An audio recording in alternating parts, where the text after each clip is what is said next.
In this video, we'll be going over the LUNARIS control software for reading your biochip once you have finished all the wet lab procedures. Before opening the program, go ahead and turn on the reader and wait for the orange blinking light to turn silent. Once silent, open the LUNARIS control software program from your desktop and you will see the main page as shown here.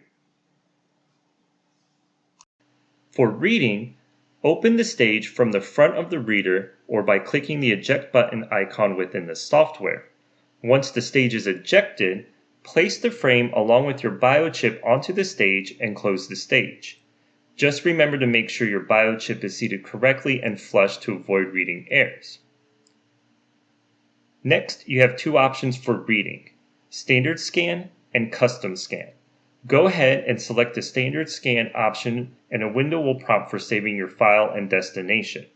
For this example, I have a folder located on my desktop labeled AYOXXA test run and will save the read file as the biochip number located at the bottom of the chip.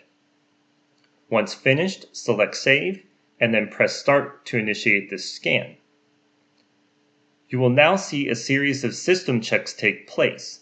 The program will then detect all available biochips on the frame. Any errors that you may receive during these checks are likely due to the seating of the biochip, so again, please make sure that the chip is flush before scanning. Once the system checks finish, the reader will then create a position map for the reading and the scan will shortly begin thereafter.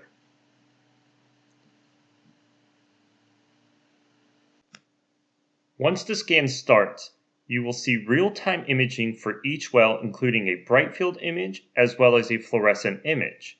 The total time for the run is approximately 10 minutes for a 96 well chip.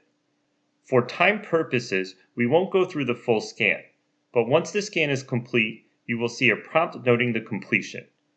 In the Save Destination folder you selected, you will now see a LUNARIS Reader file, or LRF, from the scan, which can be analyzed using our LUNARIS analysis software.